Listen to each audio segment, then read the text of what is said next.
Hi there, I'm Matthew Sheffield. Thanks for joining me for another Theory of Change episode. Got another good program for you today, but I did want to, before we begin, just do a little bit of housekeeping. Wanted to remind everybody that you can go to theoryofchange.show to get the episode archives, and we also provide transcripts with every episode as well to make it easier for you to go through them and link back to other previous episodes. So just go to theoryofchange.show and you will go to the section in flux.community. That is the parent organization of this podcast. So we're doing in-depth reporting and commentary about the larger trends in media, politics, religion, society, and technology. So please go to flux.community.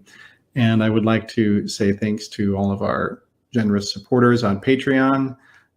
If you're one of them, thank you very much for what you're doing, and please continue doing more of it. And we're always needing more people to help support what we're doing here. And so if you're inclined and able to do that, please go to patreon.com/discoverflux. All right, so let's get into today's program. The far-right U.S. Supreme Court opinion overturning the right to abortion at the federal level was leaked to the public on May 3rd, but it wasn't until July 7th that President Joe Biden unveiled any sort of meaningful action to protect access to federally approved abortion medications and to prohibit states from banning people from traveling across state lines to seek the procedure. But the judicial activist handwriting was on the wall long before this, however, when the Supreme Court but the judicial activist writing was on the wall long before this, however, when the Christian fundamentalist Amy Coney Barrett was successfully nominated to the Supreme Court to replace the recently deceased Ruth Bader Ginsburg. That's even more notable because Ginsburg herself had explicitly warned advocates of reproductive rights that they needed to do more than rely on the courts to protect them. Now that Christian nationalists have firm control of the most dangerous branch of the U.S. government, a project which they publicly campaigned about for decades, Democratic elites are finally having to pay attention to the radicalism that's held control of the Republican Party for more than a generation. So far, however, the response from party leaders, Democratic Party leaders, has been less than encouraging, to put it mildly. Instead of informing the public from the presidential bully pulpit about the many Republican Supreme Court outrages, Biden has restricted his communications to newspaper op-eds and background interviews, with occasional exhortations and press conferences to vote, vote, vote. The White House seems to be under the impression that being quiet and waiting for economic inflation to simmer down will lead to him having victory, as it did in 2020. But the strategy hasn't worked. In public opinion polls, Biden's approval rating is the lowest it's ever been. Will Biden step up and give people... But the strategy hasn't worked. In public opinion polls, Biden's approval rating is the lowest it's ever been. Will Biden step up and give people a reason to vote for his party before the midterms are over? Or will the series of extreme court rulings do the job for him? Joining us to discuss all this is Alex Shephard. He is a staff writer at the New Republic. And we're glad to have you here today, Alex. It's good to be with you. All right. Well, so let's, you wrote a piece recently for the New Republic about sort of you call it the absent Biden presidency. What do you mean by that? I assume that wasn't your headline, but if it was, what does that mean to you? It wasn't my headline, but I think it more or less sums up how I feel. And I think this is a pretty long pattern. Jim Newell at Slate called it the 2 weeks late presidency, which is probably a little more accurate. But going back really to almost to the start, what we've seen is a pretty consistent pattern of crisis, and then this kind of long period of sort of waiting behind the scenes, or in many cases actually kind of actively refusing to do much at all. This happened during the sort of chaotic pullout from Afghanistan. It happened during the Omicron surge, when the administration at first sort of rejected sending at-home tests out to Americans out of hand, and then reluctantly started doing them. It's happened with a student loan, with the question of student loan deferral. But I think with Roe is the most galling example. So, you had a situation that, unlike you could maybe say that Omicron snuck up on the country. I think some people would have said that, but with the case of Roe, the position on the decision on Dobbs has been leaked, I think, on May 3rd. And then the actual decision doesn't come out for 2 months for almost 2 months after that. And what you saw was a lot of dithering, a lot of hemming and hawing, a real refusal to say much of anything. Finally, the administration or president himself signs an executive action last week. And what you get is, I think, the sense that no one really understands the urgency of the moment, and is just twiddling their thumbs and sort of waiting until the midterm elections, when what you need to have, I think, for Democrats to actually push back against the growing radicalism of the Republican Party is somebody who's consistently pointing that out. I think for Biden and those closest to him, they think that they can go on TV, they can write op-eds that sort of point to these things, but without actually showing voters that they understand just how serious these problems are. What you're seeing, I think, is a kind of malaise that that voters are really recoiling from. Mm-hmm. Well, and there's a contrast, I think, when you look at the actions of the two parties on abortion, in terms of leading up to this moment. So in dozens of Republican-dominated states, they passed what they called abortion trigger laws. And those laws were designed and written such that the moment that Roe versus Wade was overturned, the law in their state would immediately be changed, and that various, whatever the particulars were, but in many cases, these were laws that explicitly banned abortion, from conception in a lot of cases, with no exceptions for rape or incest, or in some even for the health of the mother. And so, and they were doing these things for years, and pro-choice advocates had tried to bring the National Democratic Party's attention to this, and they were mostly just dismissed. Like I've seen so many people, responding to the Dobbs ruling, that saying, you guys said that I was being alarmist. You said I was being exaggerating, and I was right. And it's hard to say that they were not right. They seem, they were, and and like there was no countervailing trigger laws on the other side. So like in a couple of states that have either purple state or had historic Democratic dominance, they had no, they had never bothered to repeal their anti-abortion laws. So and so like these are, it's just when you look at the way that both the left and the right look at institutions, political institutions, the left seems to think that they own them and will always own them. That's what it seems like. Yeah, I mean, I think that is how people on the left thought about these things. I think particularly after the kind of raft of more liberal-ish Supreme Court decisions that came out, I think that they, no one ever really paid attention to the one that sort of kicked the door down, right, which was Bush v. Gore. But because there was this wave of rulings, that paved the way for gay marriage, for instance, that the assumption was kind of that we'd done the institutional work here, that the court is an ally for us, and we don't really have to pay attention to it that much. And you never had any kind of infrastructure on the left, or even the kind of within mainstream Democratic circles that you do with something like the Federalist Society to push these kinds of organizations. And now you get these weird situations where Democrats, when they talk about these things, Kate Bedingfield, who was a communications director for Obama, was kind of like, well, we shouldn't be too mad at Obama about this, or sorry, at Biden about this, because the right has been working on this stuff for 40 years, and like we're just starting, and it's been a big project for them, and now we have to figure out how to fight it. And you're like, no, that makes this way worse. Like anyone who's been paying attention has seen the writing on the wall, I think, coming for quite some time. And I think with Biden, being someone who, Biden is somebody who, supported the Hyde Amendment, for most of even the 2020 primary. He, somebody who, he's an 80-year-old Catholic, right? Like I think his personal opinion of abortion is not particularly hard to guess, but I think you have the thing where, getting them to do something is hard enough, but for them to also just fumble the messaging on this so badly is like particularly frustrating, especially because, the way that, especially when you talk to people, around these circles, they sort of say, well, a lot of the big problems that people are mad about, stuff like inflation, are things that they're correct in saying this, that there's not a lot we can do about it. These are global problems. They're super complex. No one really understands them. And they say, it's a messaging problem. And you're just like, well, then fix the messaging at the very least.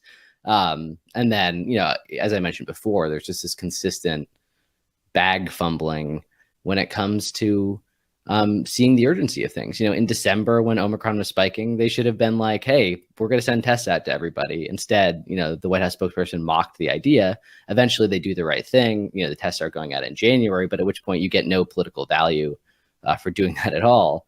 And you had a similar thing with Roe, where, there could have been a moment where they say, look, we have to have X plan of attack, for when this likely happens. And we're going to sign these executive orders that don't really do a lot, but they at least show our commitment to fighting for these things. We're going to come out against a filibuster, against filibuster in this one instance, in terms of codifying Roe.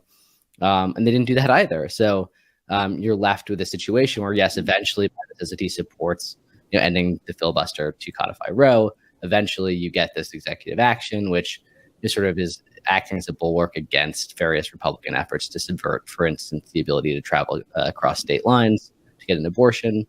And instead of doing these things immediately, they just kind of dither for a while, and then they kind of have to be dragged kicking and screaming to just do the sort of smallest and most minute things. Mm-hmm. Well, and I mean, there was one other thing which was attempted, which was they did have a vote in the Senate to try to protect abortion rights, but the way that it was written, it was not actually a preservation of Roe. It was actually an expansion of it. Yeah, and so you had, and the thing about Roe versus Wade is that as a political matter, as Ginsburg herself said, that it was not advisable for the court to have done this, that the people's representatives should have done it, and they could have, and at any point in time they could have done it. Yeah. But they didn't. And then when the one time when this was attempted at the national level, instead of keeping the framework that had already sort of had a public acceptance of, which is the Roe framework basically said that states they are allowed to restrict abortion, beginning they're allowed to place a fair number of restrictions on the third trimester, and then less on the second one, and then almost none on the third. That's basically kind of actually maps out to what public opinion on the issue is. But instead of trying to just match what had already kind of been, the national consensus, the Democrats pushed a bill that was an expansion of that. And I'm not saying that, that policy was wrong or anything, but it was a much heavier lift than they needed to do and than they were capable of. And, and you can argue that maybe Lisa Murkowski or Susan Collins might not have kept their promise of voting for that. But on the other hand, they did for decades had said publicly that they supported Roe versus Wade. And at least it would have given them a chance to be on the record in terms of if they had matched that in legislation, but they didn't. Yeah, I think it's just sort of an own goal in that regard, because again, like, you're trying to keep your caucus together and divide the other one, right? Especially, even when you're doing these symbolic votes, that's especially what you're doing. And I think there too, I mean, legislatively, things haven't been significantly better. I mean, I think one of the other things that's frustrating about the response to a lot of these things is that, there are moments when Biden is engaged, and I mean, in Congress to a greater extent too. You saw this with the invasion of Ukraine, right? That was another thing that had been sort of teased for several weeks, but then also when it happened was, I think, well, not slightly, it was significantly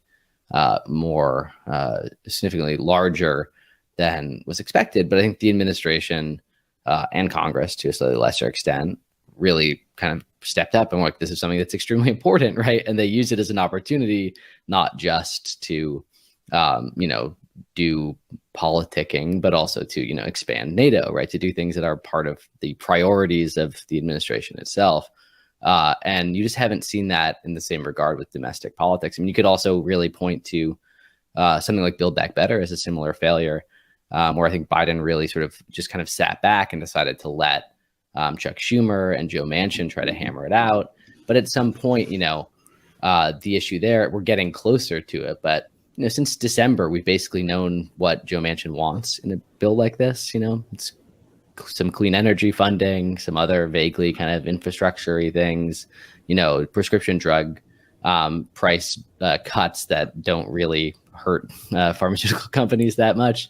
And there never seemed to be any effort to prioritize just saying, okay, well, Joe Manchin is the person. Let's have something. Yeah. Yes, let's do it. And I think that was the sort of most frustrating thing, is that, I don't know if it was out of fear that this would then, create a kind of whack-a-mole like problem, right? Because with progressives in particular, but instead you just get these situations that just sort of get drawn out forever. Student loan debt cancellation being one of the bigger ones, that get drawn out for so long, and then the administration eventually does something, but the sort of political window for getting any kind of credit for that is already passed. And instead you're just kind of left with this sense of disappointment that, probably would have been there to some extent anyways, but there just seems to be no actual sense of urgency at all. And meanwhile, the party leadership and the president in particular just largely seem to be kind of out to lunch. Mm-hmm. Well, I think one of the other things that was interesting for me to see is that Biden basically Biden, Schumer, and Pelosi had adopted the Republican legislative approach.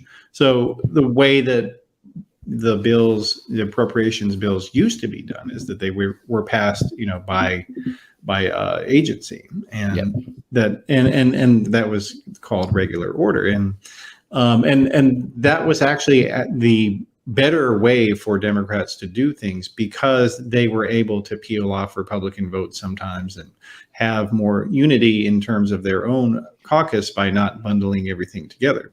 But the reason that Republicans couldn't match that, and why they went to this giant omnibus bill idea, was that they couldn't get their members to vote for appropriations, especially for the Department of Education or, various things. And so they basically had to resort to, well, if we stick everything in one bill, then these morons have to vote for it. At least some of them will. Enough of them will have to vote for it. And because, they say they want to fund the military, well, we're bundling it with all this other stuff, so they'll have no choice. And so that's the way that Republicans have to legislate.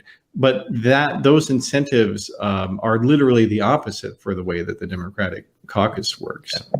And so as a result, when you practice Republican legislating, it doesn't work for Democrats. Imagine that.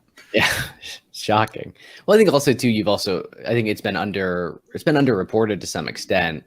But I think one of the larger issues here is that, which I think the party will face, I think we'll see what happens if there ends up being a primary in 2024, which I personally doubt there will be, but is that, I think the amount of anger on the left side of things is like pretty profound at this point, in part because they I think rightly see themselves as having made a pact with Biden after he won the nomination in 2020, where essentially, Biden was basically like, I'm going to be the same old, avuncular, but essentially moderate guy. I'm going to make deals. I want there to be compromise.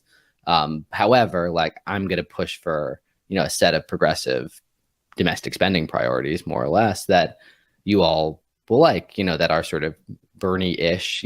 There's a lot of the way that he got around this was to invoke FDR, which I think was also very clever because it rightly exempted, Biden is not even a baby boomer, right? It rightly exempted him from the kind of, neoliberal turn of the Democratic Party post-Carter. And then, when they did the infrastructure deal, or the deal was supposed to be, the centrists get their infrastructure bill and the more progressive, or I'd say more at this point, more mainstream Democrats get their spending bill. And progressives said, sure, we'll hold the line, we'll defend. And for the most part, you've certainly seen criticisms from, members of the squad or Bernie Sanders about the administration's foreign policy, but in terms of domestic policy, it's been quite muted, and especially when you think about the daily circus relating to Joe Manchin and Kirsten Sinema, particularly in the late fall. And the whole time progressives were just like, we're going to hold the line, we'll stick with Biden, and for a while they kept these two bills packaged together. But I think you saw this start to fracture once the decision was made to just pass the infrastructure bill and move along. And I think now, like, there's still, that was what, 8 months ago, 9 months ago. But even now, when you talk to particularly progressive groups, but still people that are quite close to a lot of these candidates, there is a lot of anger. It is still there. I think that when it comes to other questions like student loans, I think there's a real sense that that these groups got played, that they sort of held up their end of the bargain, and what they've been met with is the administration constantly going and placating corporate Democrats like Joe Manchin. And I think that's a kind of under-recognized aspect of all this, and it's something that I think will continue to build, particularly I think after the midterms.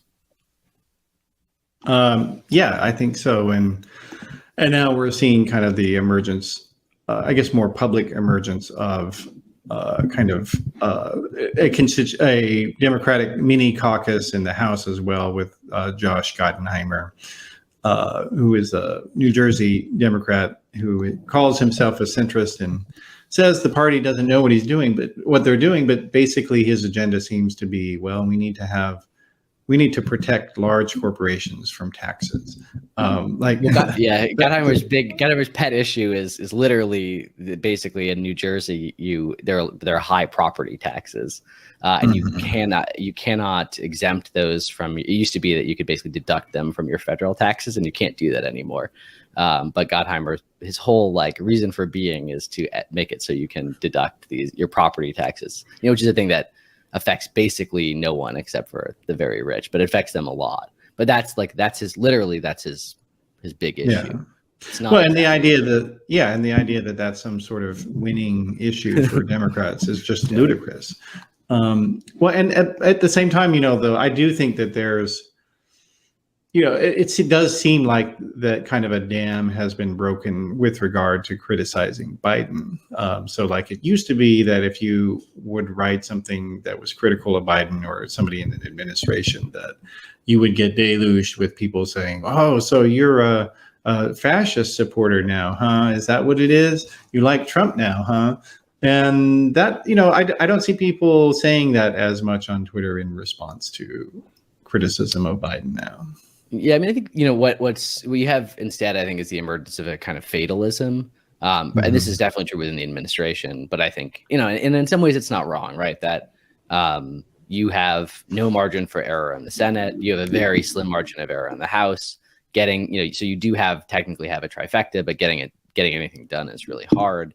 And I think it used to be that people would, accuse you of being either a communist or a sort of enabler of fascists if you would criticize Biden for things. And now, there is a version of it that's annoying and kind of eggheaded. That's like, oh, you just don't understand politics. It's like, well, no, actually, I write about it for a living. Thanks. But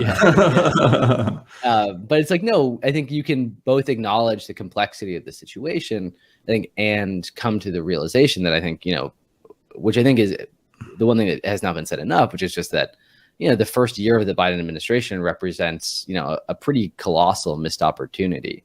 And I think that the administration kind of decided to start resting on its laurels at a certain point, that it expected the country to reopen fully after COVID and to get a sort of political boost from that. It expected voters to look at the objective information that had come out about both Donald Trump's efforts to subvert the election, but also the larger Republican apparatus that backed him while he did that, and also look at Joe Biden, a sort of mostly kind of normal guy who isn't too fussy and is not going to upend your life, and say, yeah, we like this guy, right? We're going to keep backing him forever. And and the various factions within the Democratic Party would sort of grin and bear it and come together and sort of pass mutually beneficial pieces of legislation.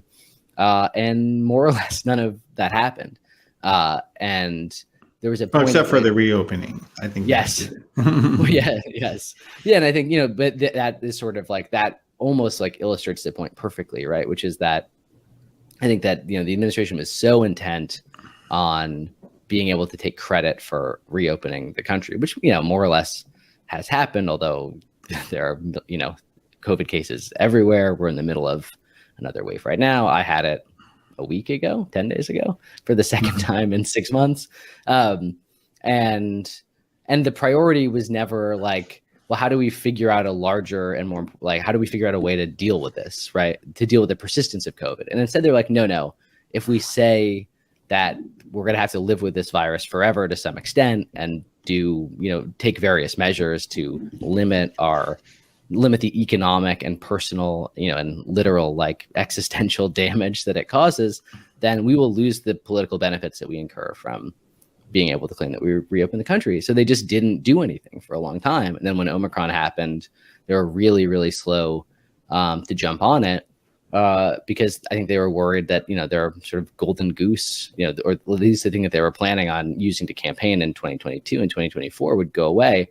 And they didn't take any action until it was too late. And I think, it's just another instance and then not being able to, I think, even when they're sort of given a kind of political gift, or at least the ability to claim with some degree of with seriousness that they succeeded, it's just immediately taken away just by a kind of fecklessness. Mm-hmm. Well, and I mean, to some degree, for people who did and do make that criticism of that, to defend Biden is to enable Trump. Like I can kind of see where they're coming from, because there is this unfortunate emergent industry of pundits who might actually have left-wing beliefs, but they cater to right-wing audiences. Yeah. And so and so basically the only thing they ever do on their programs or podcasts or sites is just bash Democrats and say how bad Democrats are. And so, a lot of people who are on the more progressive side of the aisle, that they see this happening, and, they're rightfully upset about that. I mean, it's a real problem, this idea of the sort of, the leftist who only attacks the left. I guess I would say, do you think that's an issue for some people? I think it's definitely an issue. I mean, I think the question to which it's like one of the things that's acting as a headwind, I'm not as sure about. I mean, I think that there's a lot of frustration with Biden right now. And that I think you can sort of put it into various buckets. And sorry, 1 second.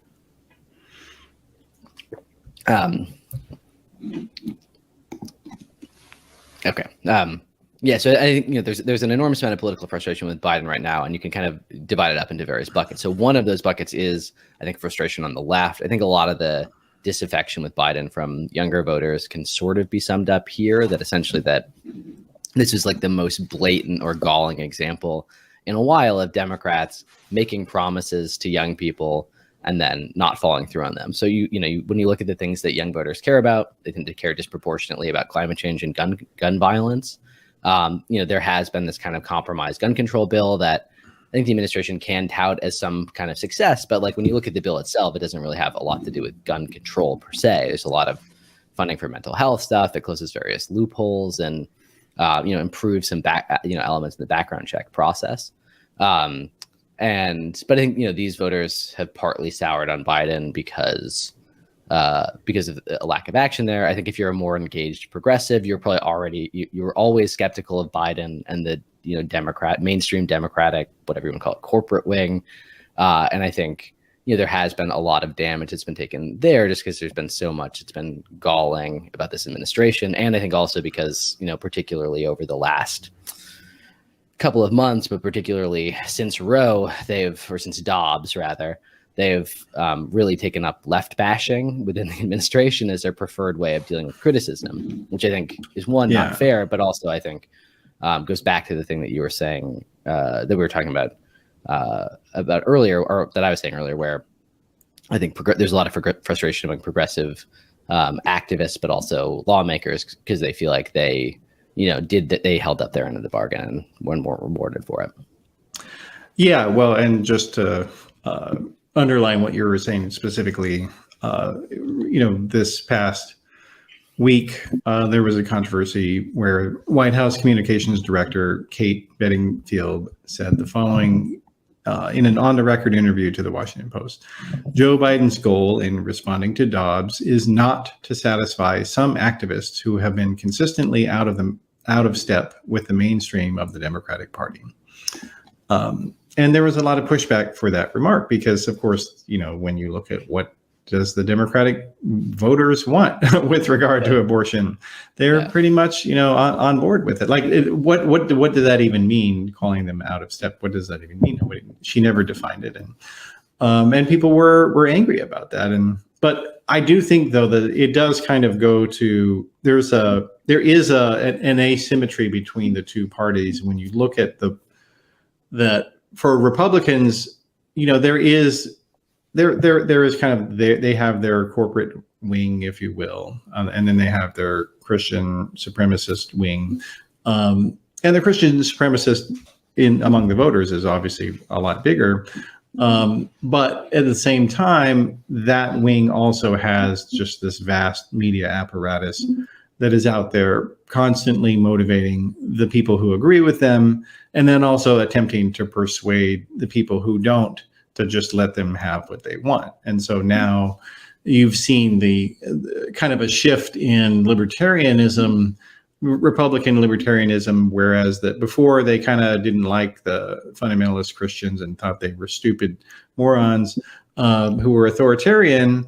Now a lot of them are like, well, you know what? I kind of am authoritarian. I'm willing to have some fascism here to protect capitalism from government. And so and Peter Thiel, the billionaire, has obviously been a big role in that, but you've seen, the rise of people like J.D. Vance and the guy in Arizona, like they're not, Blake Masters, that they're not, that they don't campaign as Christian nationalists, and they might not even be big, fundamentalists themselves, but they're okay with it. They're okay with letting them do what they want. And whereas on the Democratic side, there's just not really much of an infrastructure to hold party leaders account and to really push back against the sort of corporate agenda on that side. Would you say?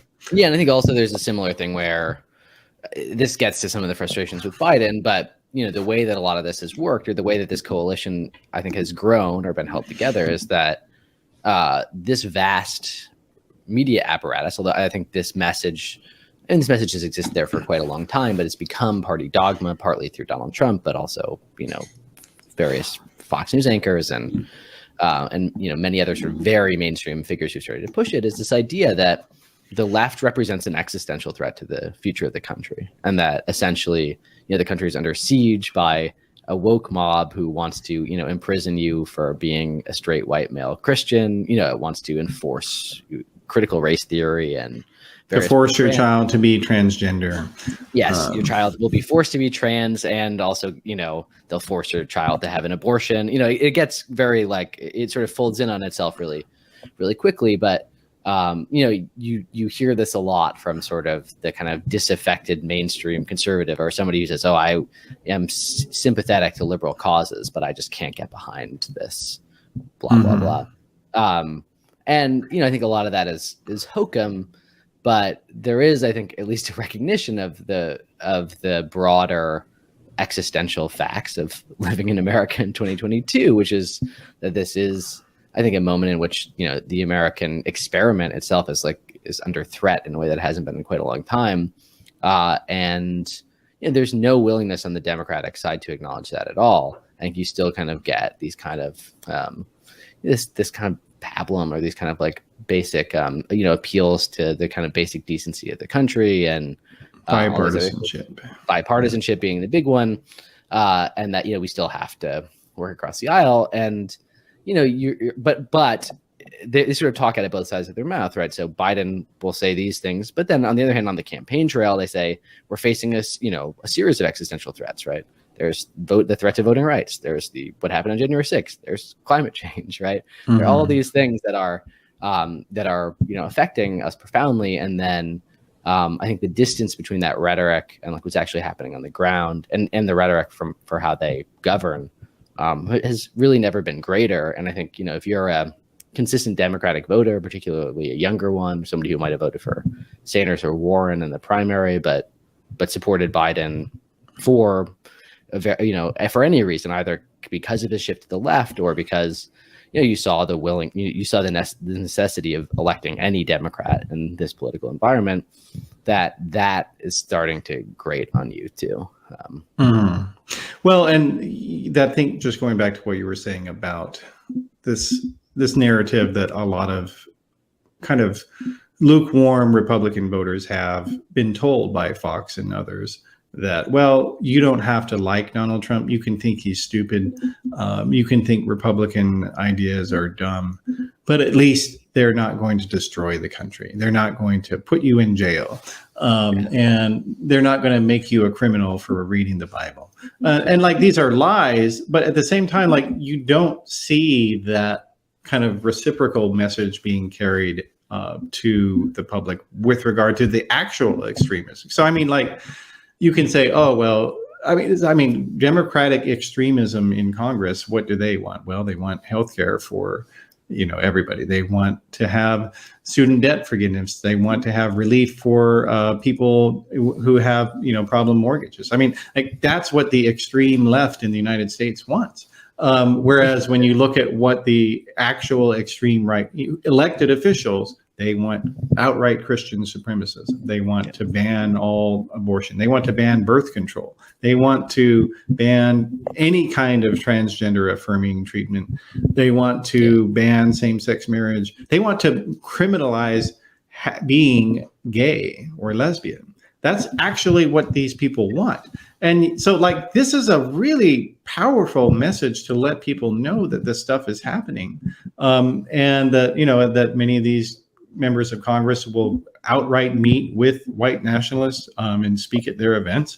Like, just telling the public that these things are happening, that's a huge miss that they're not doing this, because, and then meanwhile, they're allowing the Republicans to really push that a very distorted opposite version of that. And it works. Like, there's so many people that I run into all the time on the internet and elsewhere and in person, that they really think that the Democratic Party is this, communist operation. They really believe this. It's incredible. Yeah, and I think that's, you do run into this occasionally. I mean, I think there is a psychological issue at play here too, where I think Democrats do have one slight messaging problem, which is that one thing that I think often happens is that they will try to make the case that when they try to make the case that Republicans are this extremist party, that voters sort of are like, no, this is just politics or whatever. But that has just put them in a position where they're kind of uncomfortable making those cases outright. And so you end up in this very skewed and distorted political environment that you were just describing, in which I think a lot of voters who aren't necessarily following the day-to-day election, but somebody who might say, okay, well, I think that I don't like January 6th, and I think that what Donald Trump did there was bad, but I also don't like the fact that, Democrats are forcing teachers to tell my children that white people are evil or something. And so that I think was the political environment that led Glenn Youngkin to win the governorship in Virginia in 2021. That he was able to sort of exploit that kind of gap. And what you just are not getting is a willingness from the party to really just go after this. And I think one question will be what the lingering influence of the January 6th committee hearings has been, because that I think actually is a rare.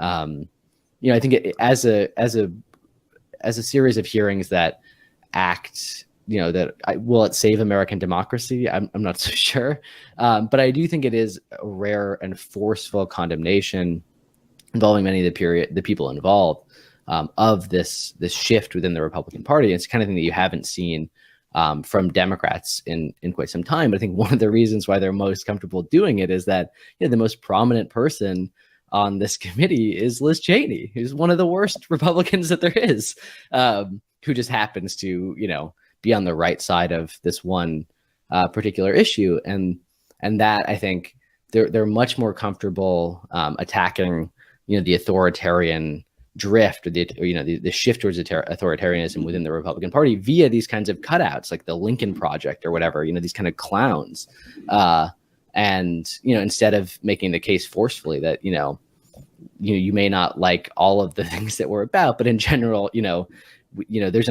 we're in favor of people having health care and making their own choices about when to have children.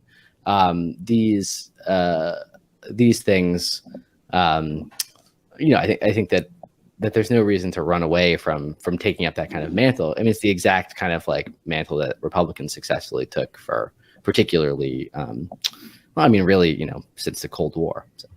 Mm-hmm.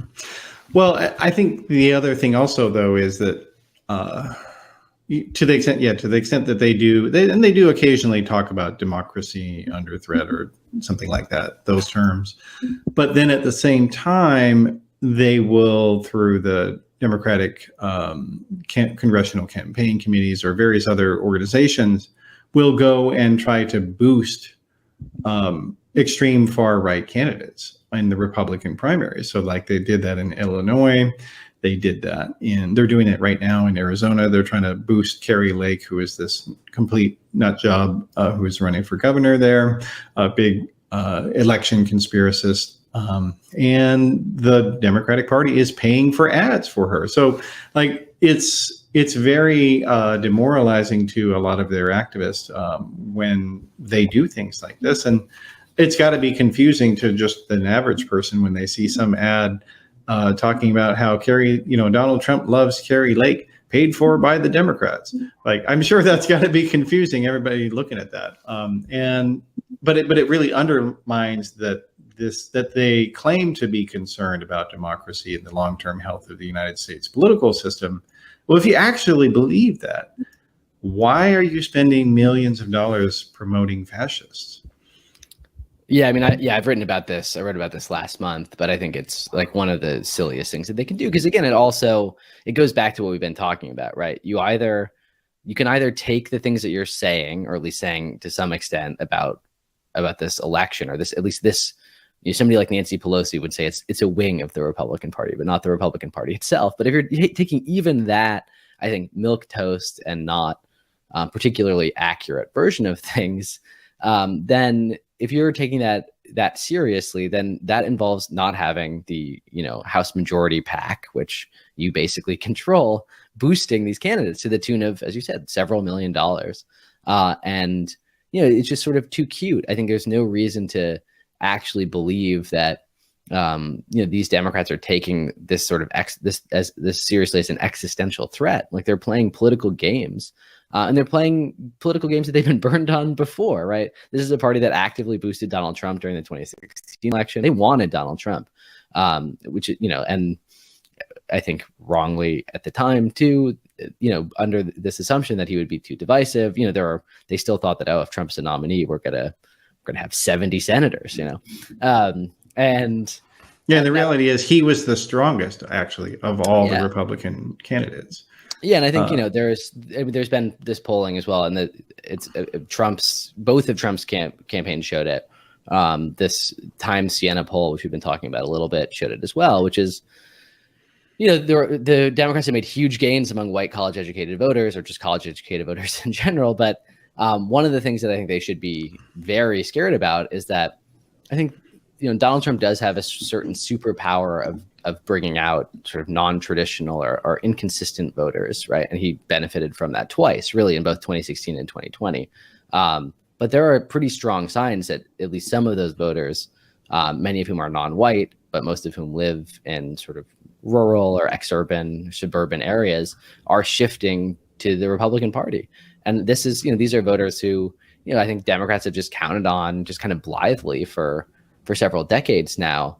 But what you're seeing, as part of this as well, especially as Democrats have not really accomplished a lot, but also I think been unwilling or less willing to talk about a lot of, pressing issues, is that, there's a real danger that a lot of these voters will sort of drift over to the Republican Party and simply not come back the way that a lot of white non-college educated voters did to the Republican Party, starting in the late 70s and early 80s. Yeah, well, and a lot of that is religious oriented. So, and I think it kind of goes to the Democratic consulting class or politician class when you look at who they are, that these concerns of, people who have fundamentalist beliefs but might not be particularly wedded to either party. When you have a party that is openly running on Christo-fascism, like it's easy for some people to just look at the first part, the Christo part, and be like, oh, well, this is a party for Christians. I'm a Christian. And so maybe I'll have to give them a second chance and see what they have to say. And then at the same time, they're also on the media side of things, just flooding the zone with these pundits. So recently, Media Matters did a profile of this woman named Allie Beth Stuckey, or I don't know how you say her last name, and I don't want to know.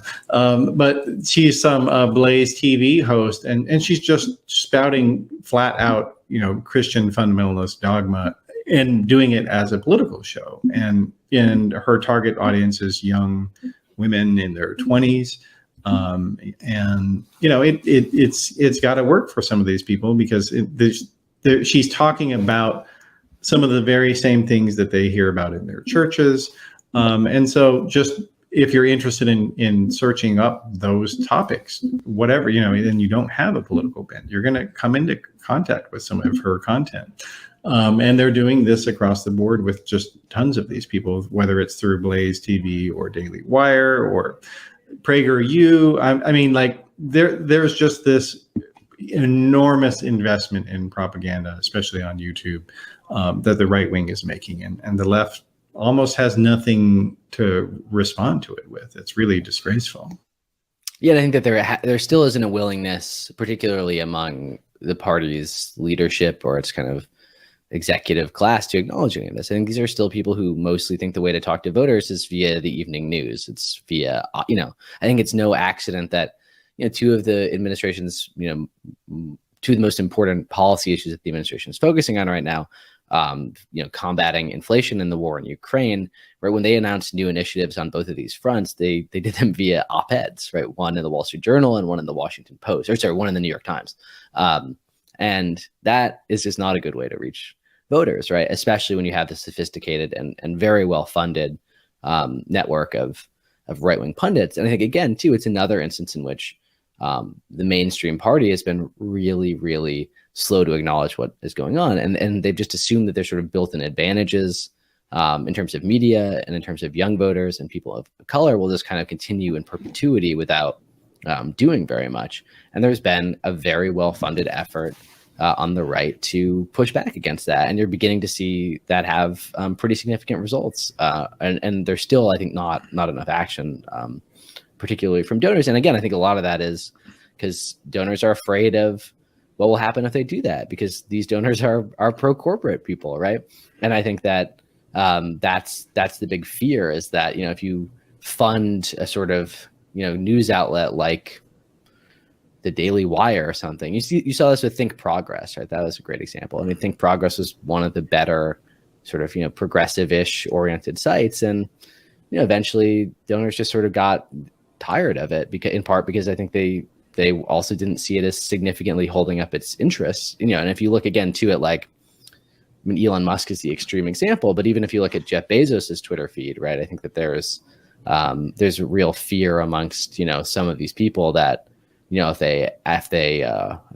they fund Democrats too much, then what'll end up happening is that, they'll get antitrust legislation. And that's the big thing that they're afraid of, right? Or higher taxes or unions. I mean, or more regulation. Yeah. Well, and actually part of why Think Progress got shut down was that the staff unionized. That was one of the things.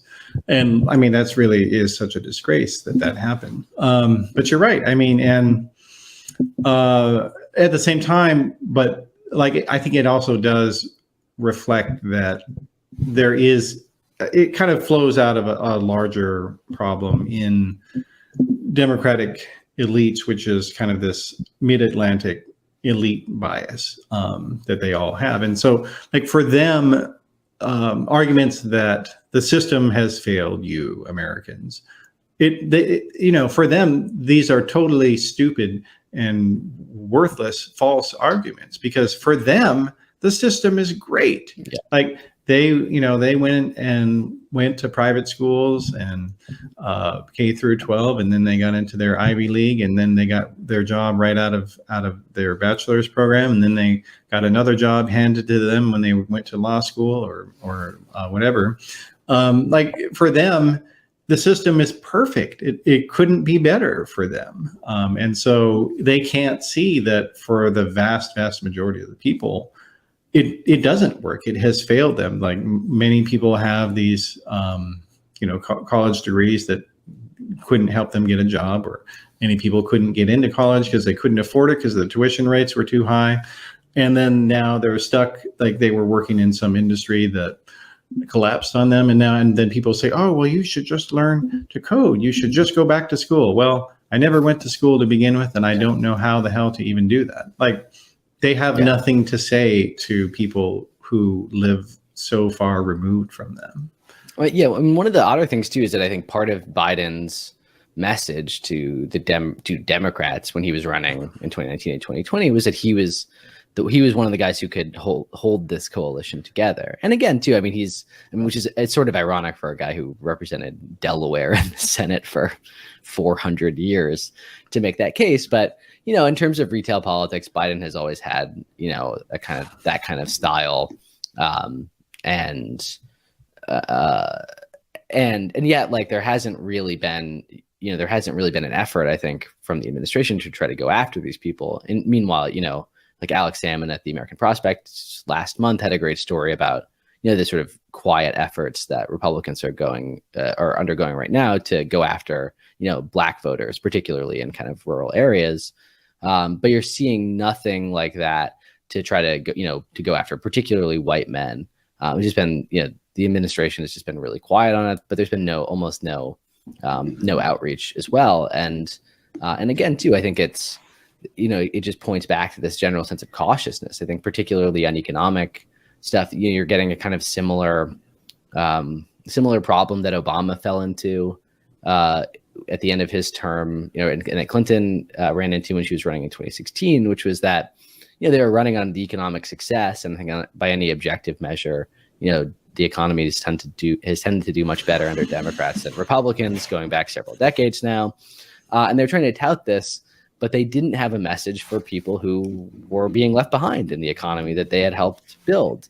And they weren't trying hard enough to reach those voters. Obama did a very good job on this when he was running for president in 2008, particularly when he was running for the nomination. But since then, there's just been a real unwillingness to acknowledge the fact that, even if the bold indicators, unemployment is like 3.6% right now, are pretty good.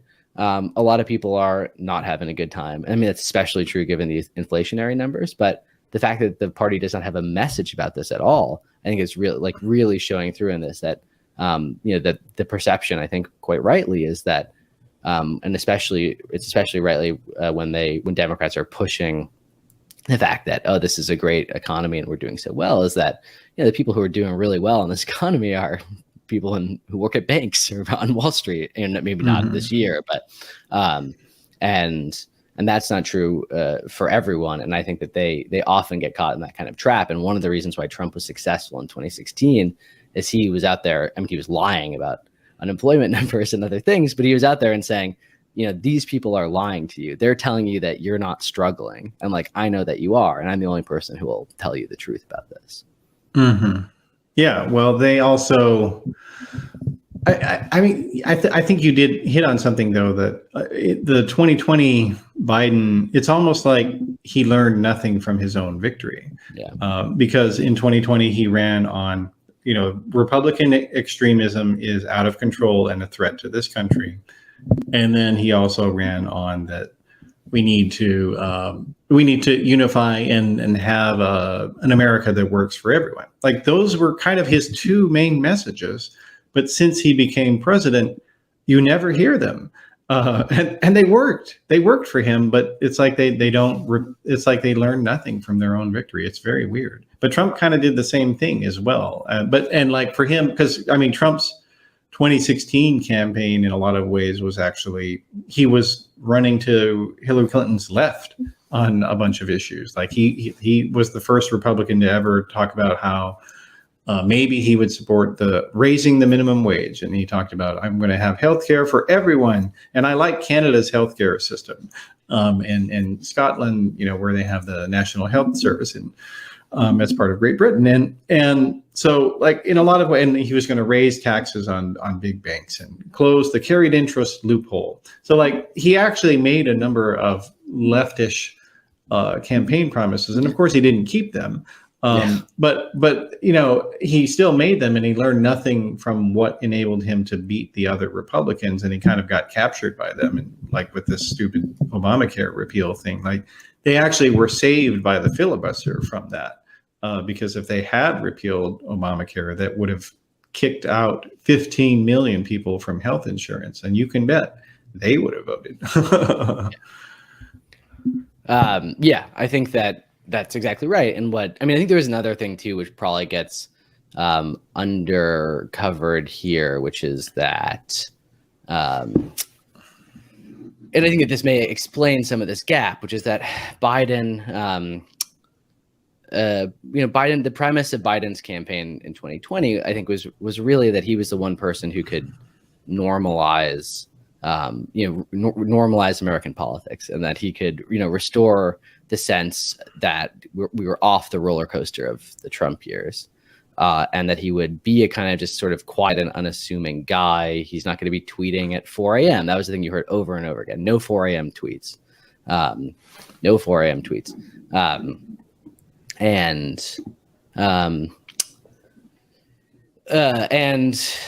When he started governing, that was largely the sense that that was largely the approach they took. There was a kind of this sort of quiet competence of the vaccine rollout, right? That Biden wasn't going around saying, I did this, like this is me.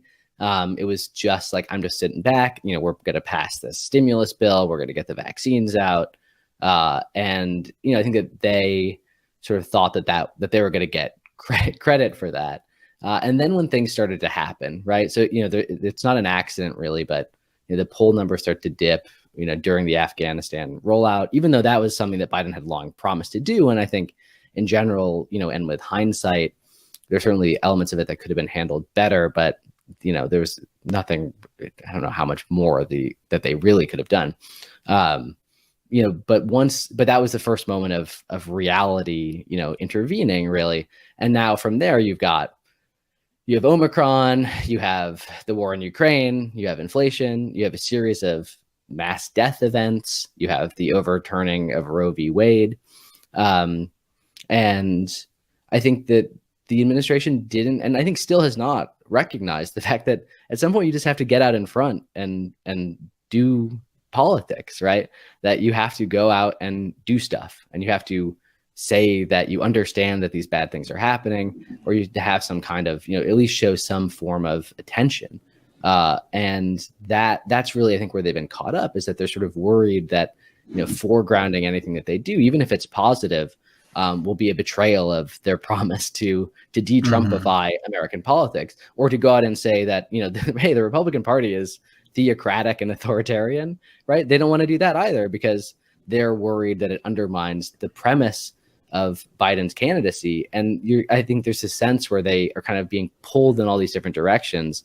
And so whenever a crisis happens, if it isn't something that Biden doesn't already care a great deal about, like, for instance, the, NATO or the, invasion of Ukraine, then it's just kind of a thing, well, like, let's just wait and see. And maybe voters will just sort of figure out intuitively that the Republican Party is evil. I mean, I think one of the reasons why the administration did nothing about Roe was that they looked around and said, you know what, like, this could be good for us. Political situation here is pretty bad.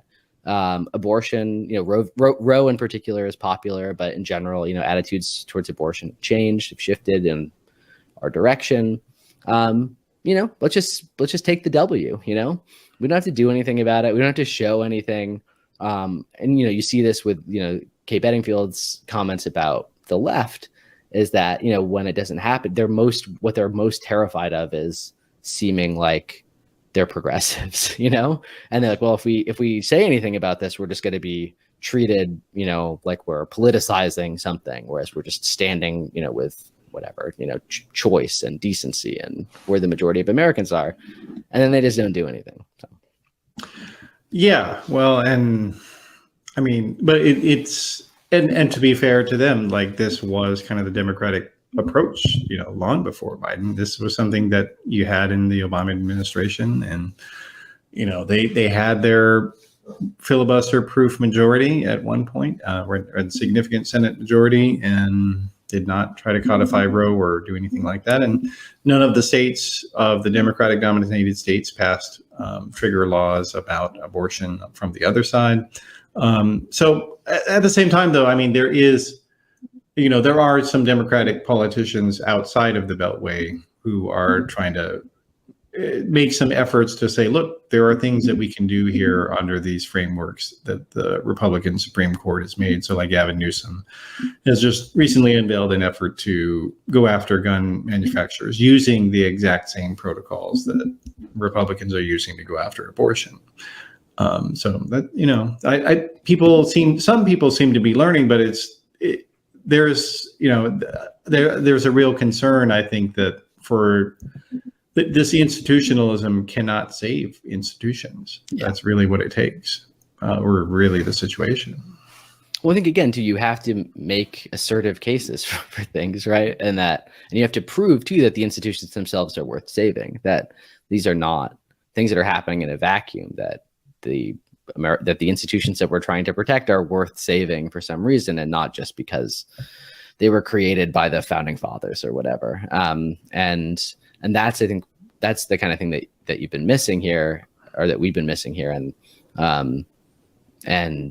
yeah, I think that people recognize this, right? They're looking around and they're paying $5 for gas and seeing constitutional rights eroding, and COVID, people getting COVID still. I think all of these things conform to this like larger sense of pessimism that this guy came in with not even with a big promise, but with some big promises, but with the promise of restoring a sense of order, or at least of a sense of responsibility and candor in crisis. This is not somebody who's going to be, throwing out paper towels to people who have just had their homes destroyed in a hurricane.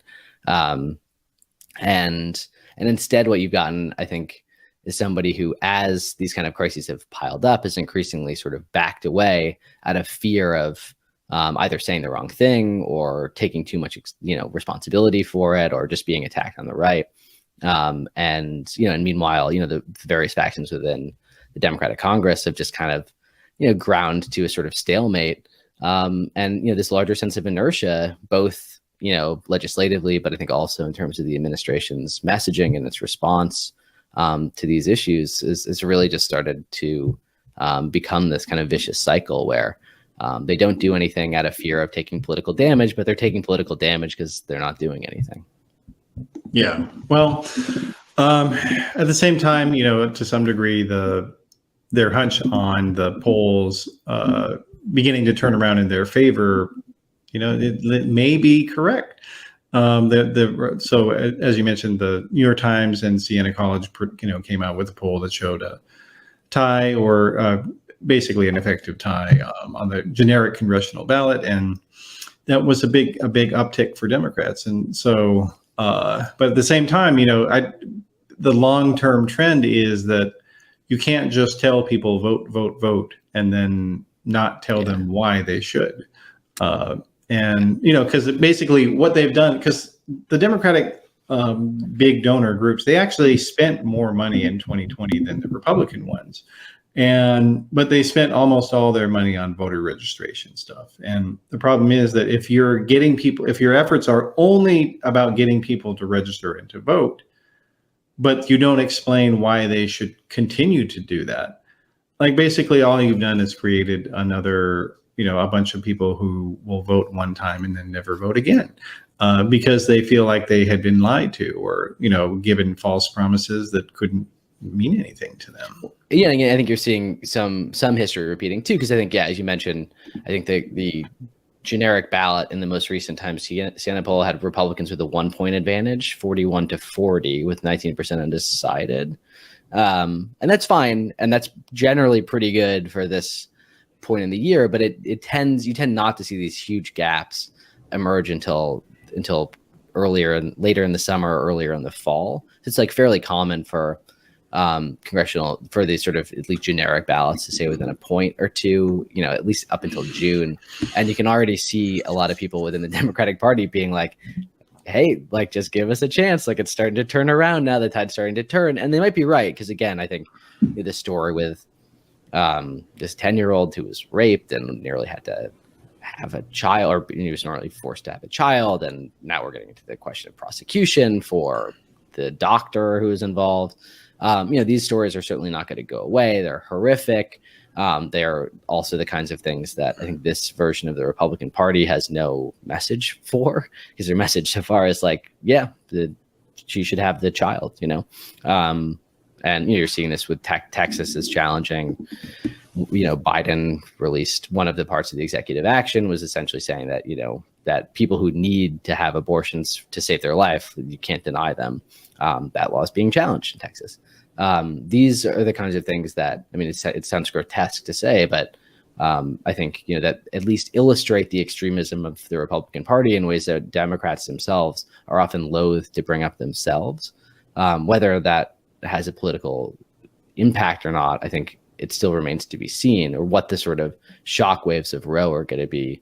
We'll have to see. But, I think that Democrats at least have started to feel, I think, a little more comfortable bringing up this aspect of Republican extremism, and that is happening at the same time as the January 6th hearings, which I think have also been pretty effective of at least showcasing the culpability of Donald Trump in all of this.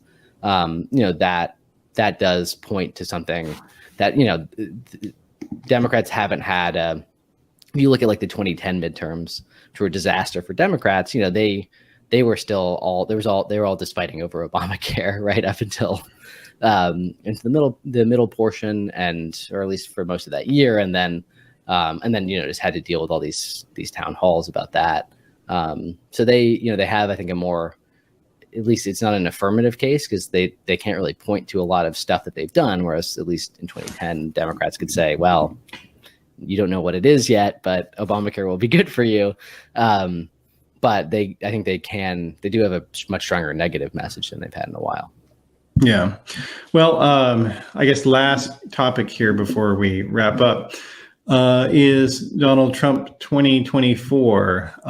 It seems like the odds are that he will be running again, because basically thinks that it will be easier to defend himself from a criminal indictment. That's what I would guess. And he will say that if they're trying to stop my candidacy by indicting me, and so therefore you have to stop that and vote for me, etc. That's what it seems like it's headed. And but at the same time, I do think the January 6th hearings, because they've been exclusively Republican witnesses, almost without exception, it has had some residual effect on more institutional Republicans to remind them, oh my God, yes, this guy, it's like it was probably, everybody had kind of a little tiny shard of a picture of how crazy things were in the Trump White House.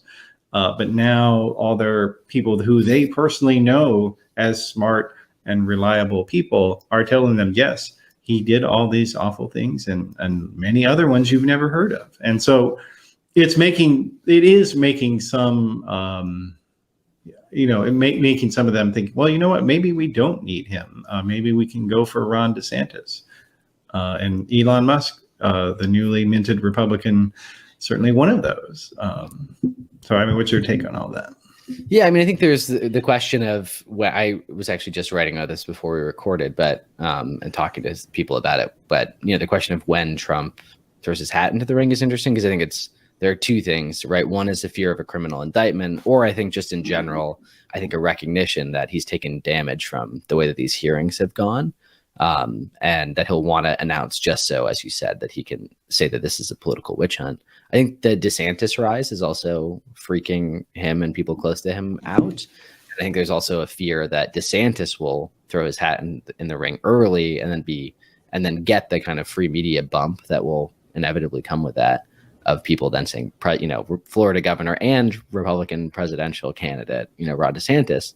That will probably happen regardless of when he goes in. But I think, DeSantis, there's some game theory about what DeSantis does next that we don't need to get into. But so I think those are the sort of two things that he's obsessing over. I do think the question of if there will be a criminal referral is also sort of interesting, because you can also sense, Merrick Garland has been very slow on all of these investigations. I think there's a lot of tension between the DOJ and the committee right now. And that we'll see how that plays out, because I think also there's a sense, you saw this, one of the ways that Biden is sort of pushing back against the kind of bad polling stuff is to say, like, I want to whoop Donald Trump again. And I do think that there is a sense that the party is making some of the same mistakes that it did in 2016, and that there's a kind of like, there's a fear of DeSantis because they see him as a kind of Youngkin-like figure, and that they say, well, Donald Trump, he's taken a lot of damage, right? Let's just run against him again in 2024. So yeah, those are the sort of variables at this point. I think what the lingering effects of the January 6th hearings are going to be really fascinating to see. They've widened out some, but they are so myopically focused, and not in a bad way, but on Donald Trump himself, that I think, there was hope, at least when they started, that they might create some sort of like longer term political bump for the party. I'm not entirely sure that's the case, because so far they have not really gone to focus on the numerous Republican members of the House of Representatives who spoke at or appeared at the Stop the Steal rally. They have not gotten into the fact that 181, something like that, nearly 200 House Republicans voted to not certify the 2020 presidential election. So the environment there, I think, is going to be quite an interesting one. But I think, as you said, Trump's big fear at this point is criminal referral. He also, I think, wants to be able to cast himself as the victim of all of this, and that it's in fact his strength as a candidate, that's why they're throwing everything that they have at him, and that the best armor for him to deal with both of those things, both his political exposure and his criminal exposure, is to declare himself a presidential candidate sooner rather than later. And he's also, as we know, impatient to do this. He wanted to declare himself a candidate last August, and was only barely talked out of it. Well, and actually he actually declared for re-election the very day he took office. Yeah, he was literally like, that had been never ever happened in the history of America, that the sitting president declared, the year of his re-election. That was always how it was, and Trump declared literally the first day he took office. Yeah, and I think one of the other things is that we'll see what happens here.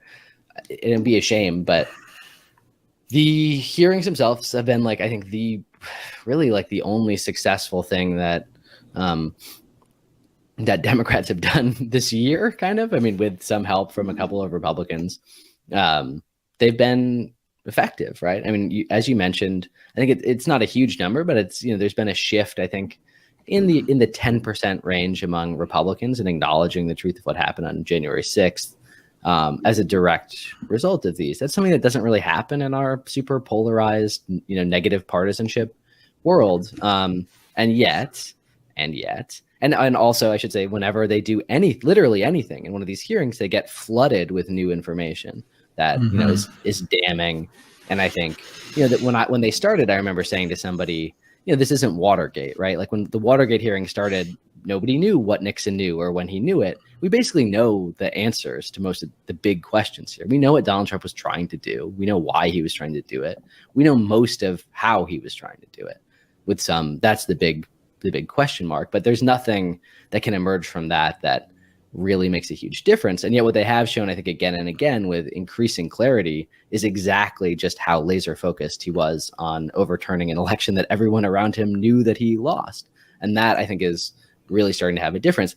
And yet, Benny Thompson, who I'm sure who's the chair of this committee, and, I'm sure Nancy Pelosi and other members of Democratic leadership, they've been really reluctant to keep going. I think at first they really only wanted to have 6 hearings.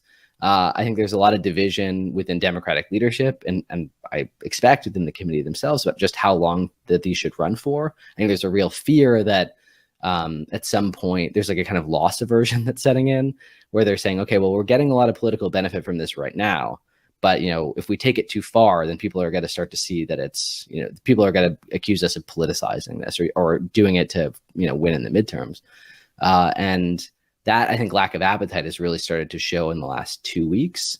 And I find it pretty concerning because, I think that they're making a pretty forceful case, but also they're still uncovering a lot of new information. Even just today, it was just reported that Secret Service members were erasing texts from that day. That's pretty crucial. Like, this information that should be in the public record. And this committee is the best and probably only way that we're going to really drill down on exactly what happened on that day. So Democrats also can't lose the political will to keep fighting.